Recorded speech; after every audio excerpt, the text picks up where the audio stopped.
Good morning. Good morning. It's the Richie Hicks Jr. Sports Podcast, and I am your host, Richie. On this beautiful Sunday, I'm going to be hitting on the epic failure that is the New York Yankees offense. They drop into a big hole, now trailing the Los Angeles Dodgers 0-2, with the series shifting to the Bronx, New York. Um, Disappointing to say the least. Despite the Yankees' offensive struggles yesterday and a phenomenal performance by Yoshi Yamamoto, the Yankees still had an opportunity to tie the game or take the lead in the ninth inning. The first out of that ninth was the captain, Aaron Judge, who went 0 for 4 with 3 strikeouts. It's getting to a point from the eye level, the eye test, that it appears that Judge's mechanics are just completely out of whack. He's been struggling to hit anything off speed, and almost like if he's getting into his own head when the fastballs are coming through, because he's been late on those too. And we're not talking about, heat on the level of an Aroldis Chapman, breaking the 100-mile-an-hour metric. We're talking about 94, 95-mile-an-hour fastballs that Aaron Judge has just not been able to catch up with. He looks very uncomfortable on the plate, but we're gonna get on it.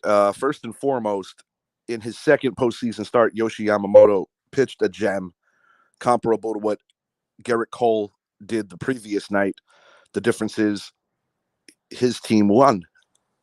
Yamamoto was damn near unhittable, and were it not for Juan Soto, there is a distinct possibility that the Dodgers would have had a chance for a team no-hitter.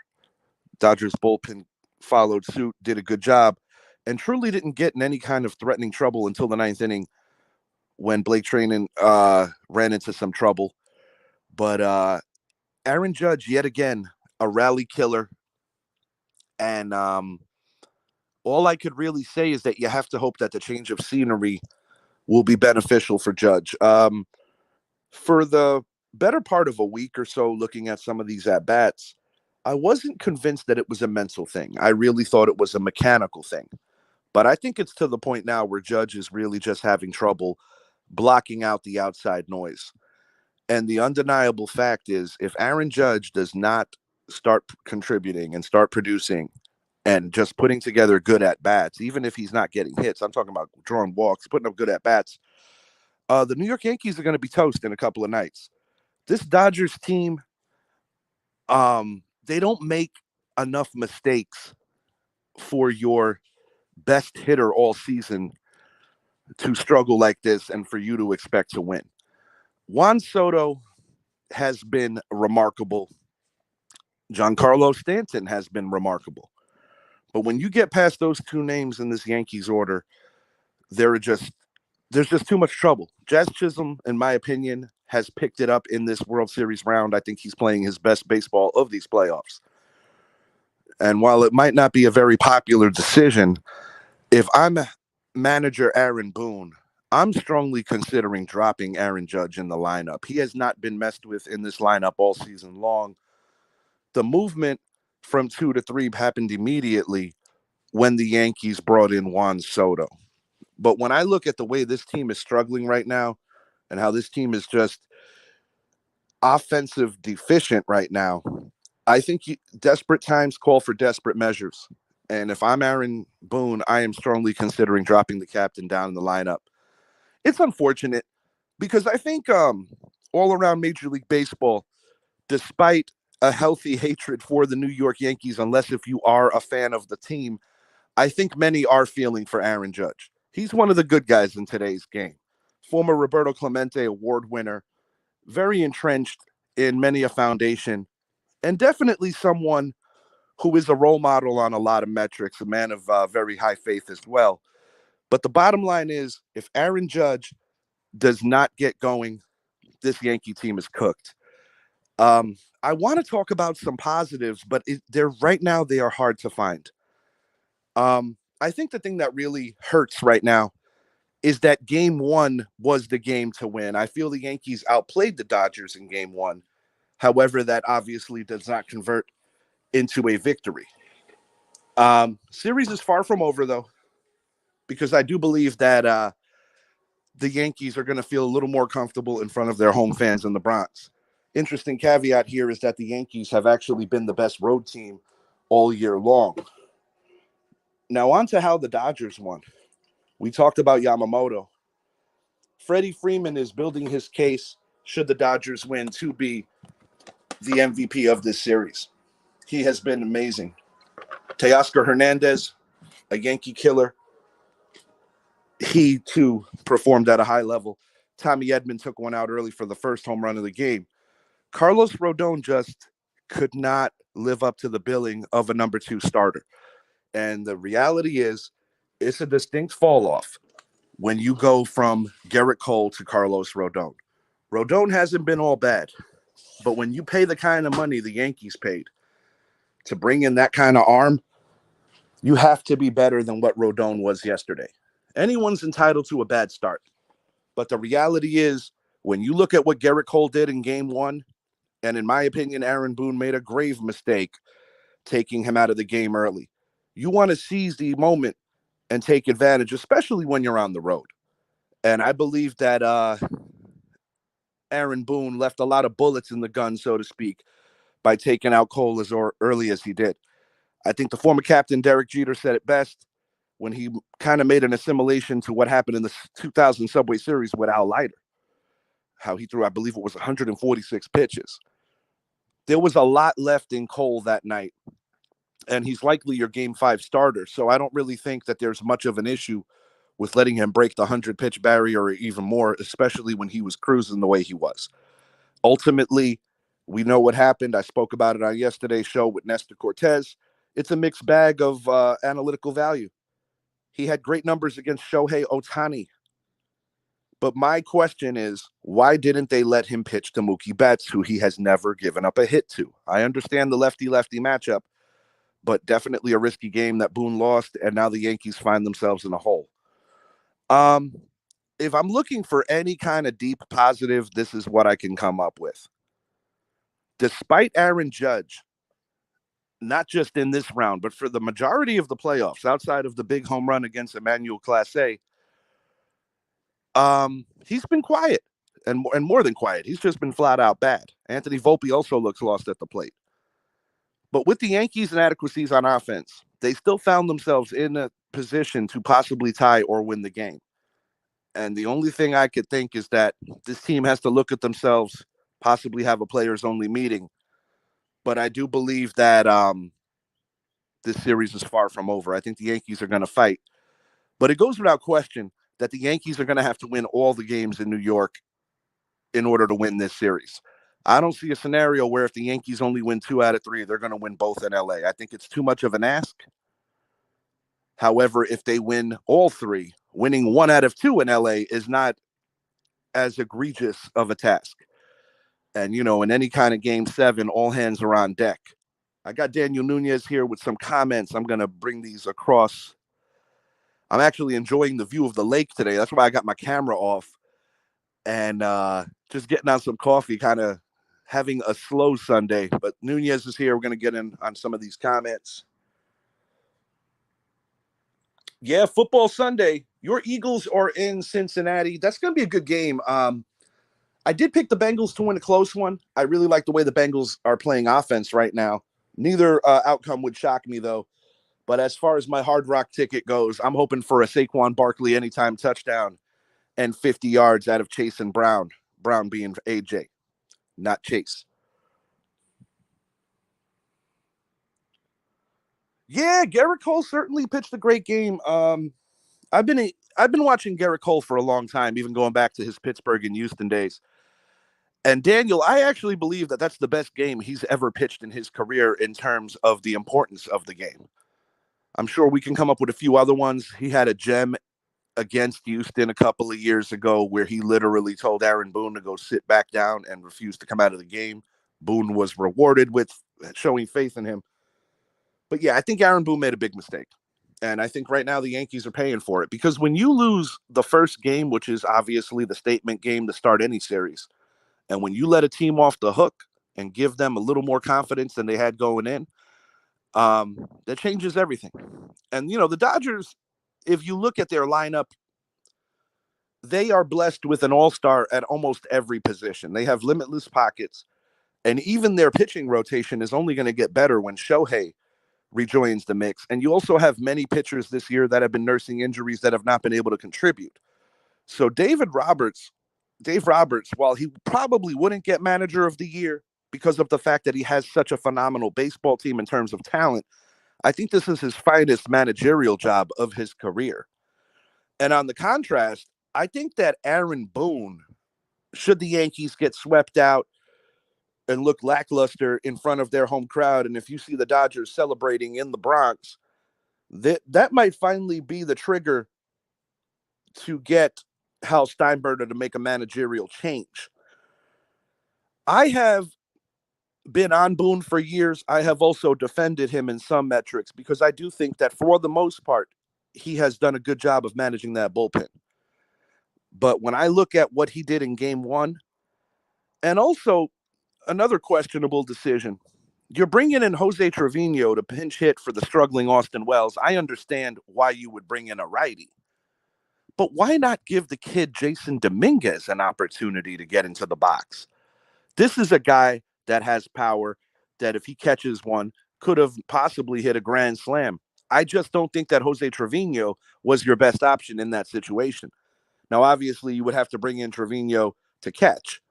But personally, I wouldn't have done it. I was also scratching my head as to why Giancarlo Stanton was still on the base pads in the ninth inning. I'm assuming that in the event that we tied, Boone did not want to lose his bat, but Giancarlo can't run.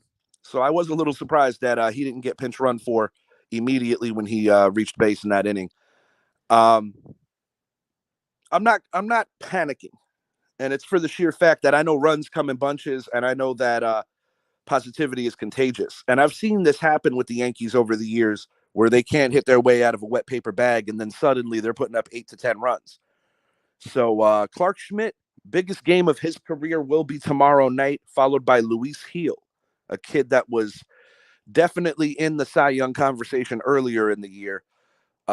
Two young guys that are converted starters, and they're going to have to pitch their hearts out to give Cole an opportunity in Game 5 to give the Yankees ultimately a lead going back into LA. Series is far from over, but I think Aaron Judge really has to get back to the drawing board and do some soul searching. Because the sad part about what we're seeing right now, I've been a Yankee fan basically since I was in the womb. And when I look at what a captain is supposed to do in these kind of games, we've seen it with Derek Jeter time and time again in the most clutch situations. The captain before him, Don Mattingly, didn't have the same sample size because, unfortunately, he only played in one series. There were no wild cards up until the end of Mattingly's career. Yankees were the inaugural wild card in 95. 94, we would have been possibly in the World Series, but there was a strike. Don Mattingly hit over 400 against the Seattle Mariners in that epic 5-game series that the Yankees lost, and even went yard in one of the most iconic home runs in the history of the old Yankee Stadium. Back it up before Mattingly, the most prominent captain was Thurman Munson. And his Octobers were that of legend. We all talk about Reggie Jackson, and rightfully so. But Thurman Munson's October numbers take a backseat to no one in terms of greatness from a catcher. I'm not saying Aaron Judge has to be Derek Jeter. I'm not saying Aaron Judge has to be Thurman Munson. But Aaron Judge has to be better than this. Barely hitting above the Mendoza line is just unacceptable. Yeah, T. Higgins is out. More balls for Chase. Good morning, Mom. Happy Football Sunday. It should be a happy one. The Giants can't lose today. Giants, of course, are going to be on the national stage tomorrow. Unfortunately, the NFL cannot flex that game out because it's too early in the year.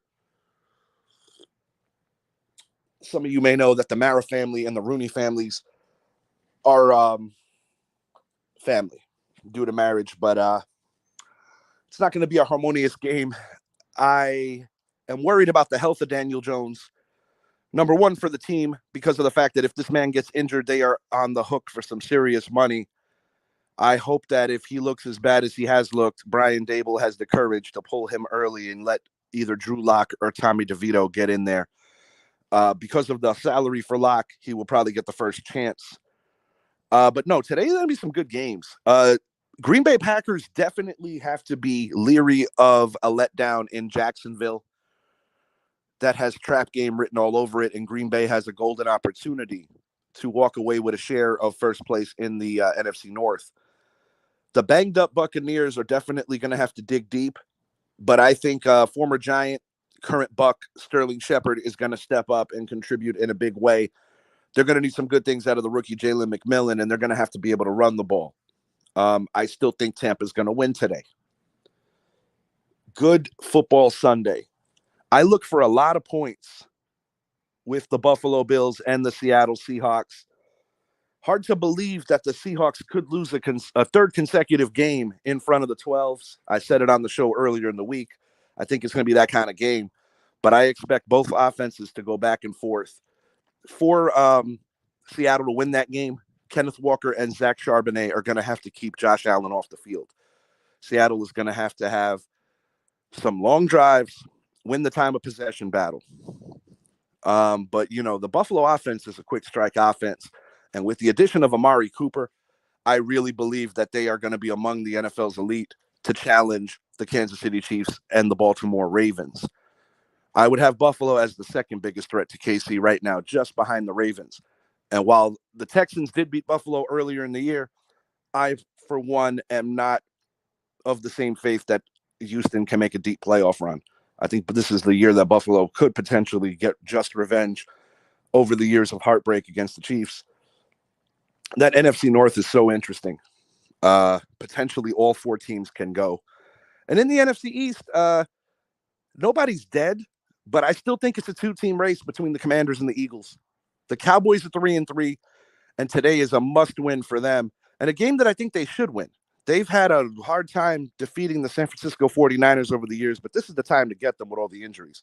Dallas is missing Micah Parsons again, so that's going to be an interesting game. So a lot to unpack. Jameis Winston gets back on the field. Happy for him.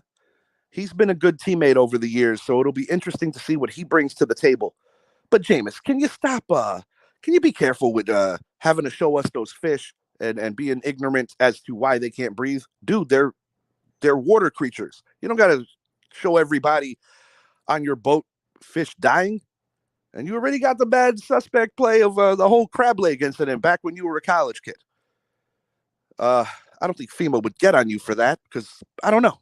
Just don't do that again, Jameis. Mr. Nash, you are in the building. I hope you enjoy your game. I'm not going to sit here and say go Eagles because, that ain't happening. But you and Nunez, two of my favorite Eagle fans. So I hope you enjoy the game. And I think it's going to be a good one. I really do. I think that has the potential for a shootout as well. Joe Burrow has been playing out of his mind, and that Bengals defense has gradually been playing better. But for the Eagles to win today, you got to give them a heavy dose of Saquon Barkley. And without T. Higgins, definitely it's going to be tight. That game could go either way. I think both secondaries are capable of giving up the big plays. But, you guys are healthier in the receiving room. So that's going to be a really good game today. Of course you do, Nunez. I didn't think you were going to pick Dallas. All good, my brother. Fanhood is fanhood, and those are your boys. You don't have to explain anything to me.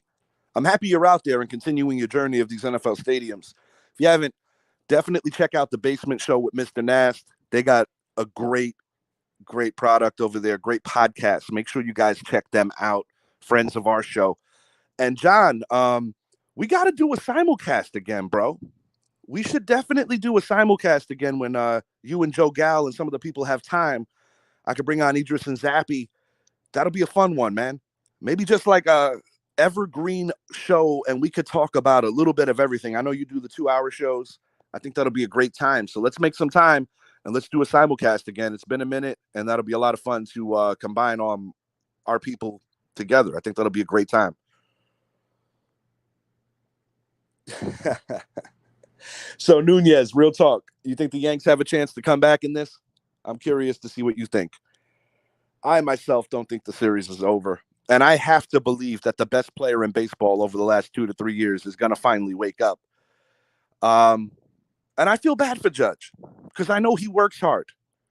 I know he works hard, and you never want to see one of the great talents and just great people in the game struggle the way he has. Because unfortunately, it's a narrative that is hard to shake. And other greats have dealt with it at different junctures of their careers. You know, Alex Rodriguez going into the 2009 World Series also had a little bit of that attached to his name, but he had the huge home run in the ALCS and kind of shook that narrative. But unfortunately, when you put on the pinstripes, and especially playing in front of the toughest media market in the world, you are only loved when you produce. And New York is a very tough place to play. And that's why I think a lot of people shy away from coming to New York because of the pressure. Aaron Judge took less money to stay with the Yankees. He could have been more wealthy if he would have went to his childhood team, the San Francisco Giants. Or, you know, he could have got more money elsewhere is the point.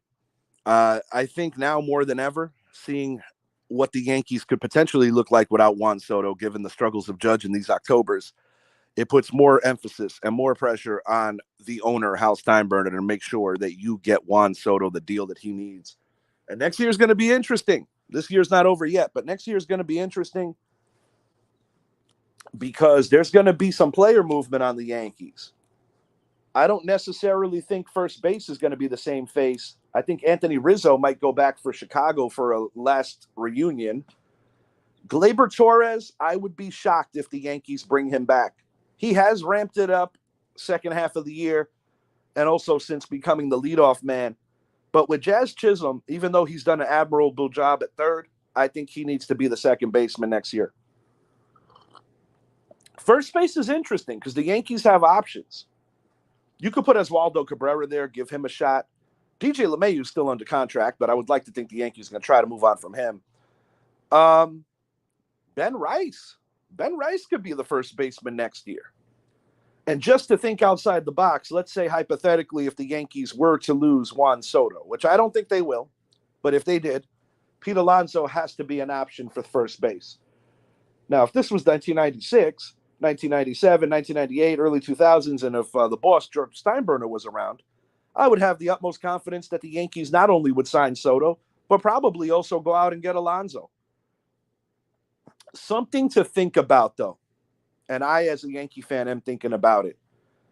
The Yankees had a great opportunity to trade for Flaherty before he ended up with the Dodgers, and they chose not to. Mason Miller was going to come to the Yankees prior to breaking his hand in a moment of frustration. But this is my take. The Yankees not being able to get another starter at the deadline could ultimately come back to screw them. But Flaherty was the guy to get. Here goes Nunez. Honestly, bro, it depends on game 3. Yeah, if Buehler shows up and looks like the Buehler of old, the Yankees are in massive trouble because I'll be honest with you, I think Clark Schmidt's a good pitcher, but this is a big, big ask. Because when the Yankees went out and signed Marcus Stroman, I think some people felt that this would be his moment. But Marcus Stroman showed me a lot in a negative way when he didn't want to pitch opening day. And of course, Nestor Cortez is an easy target right now. But Nestor was the first to volunteer to pitch game 1. And I will give Nestor one thing. Although I am very aggravated that he threw Freddie Freeman that fastball, he has my respect for being fearless. I will be back. Announcements to come for our next show. John, get at me and let me know if you guys want to do a simulcast. Nunez, I hate your team, but they're really good. Until next time, I am Richie. Enjoy the rest of your Sunday.